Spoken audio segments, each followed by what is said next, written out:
अनेकांच्या पोटातील ओठावर येणाऱ्या गुपितांची बिनधास्त मांडणी करणारं बातमीपत्र। राहुल गांधी यांनी पत्रकार परिषद घेतली आणि सत्ताधाऱ्यांवरती टीका केलेली आहे। वोट चोरीचा थेट पुन्हा आरोप लावलेला आहे आणि महाराष्ट्राचं उदाहरण दिलं सर। याच्यामध्ये राजुरी मतदारसंघ आहे।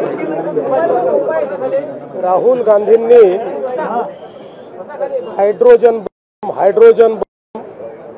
हायड्रोजन सांगितला तर अख्खा भारत घाबरलेला होता की आता हे कोणता हायड्रोजन फोडणार, पण लवंगी फटाका देखील ते फोडू शकलेले नाहीत।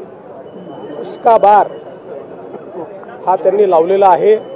मी मागच्याही काळात सांगितलं, राहुल गांधी हे सिरियल लायर आहेत। हे सिरियल लायर आहेत, रोज खोटं बोलायचं आणि गोबेसचं तत्व हे त्या ठिकाणी मांडायचं हा प्रयत्न त्यांचा असतो। इतके वेळा इलेक्शन कमिशननी त्यांना नोटीस दिली, एकही पुरावा ते आजपर्यंत देऊ शकले नाहीत, एकही नाही। इलेक्शन कमिशनमध्ये देऊ शकलेले नाहीत, न्यायालयात देऊ शकलेले नाहीत। तरीही राहुल गांधींचं एका गोष्टीकरता मी कौतुक करतो की प्रत्येक वेळी येऊन माध्यमांसमोर खोटं बोलण्याची जी त्यांची हिंमत आहे ही खरोखरच वाखाणण्यासारखी आहे। अशा प्रकारचा नेता यापूर्वी मी कधीच बघितलेला नाही। ते किती खोटं बोलले तरी जनतेचा त्यांच्यावर विश्वास नाही। त्यांना जनतेतच जावं लागेल।